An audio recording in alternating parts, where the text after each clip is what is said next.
Oromo. The Oromo is the largest tribe in Ethiopia, consisting of 38.5% of the whole population. This makes around 40 million people. They are found in a place called Oromia in the central region of Ethiopia. They are also found in the northern part of Kenya. The Oromo are known for their brutal expansion in the Horn of Africa with the aim of acquiring vast fertile land for their growing population. And because of this, they were able to acquire vast land in the best places in the region.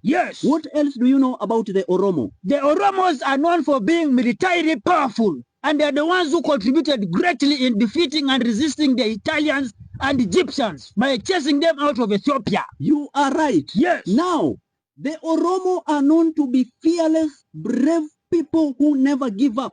And if you want to know more about the Oromo, go and research about the Oromo Liberation Front or the Oromo Liberation Army, and you will get to know more about the Oromo. And this makes them the 6th bravest and strongest tribe in Africa.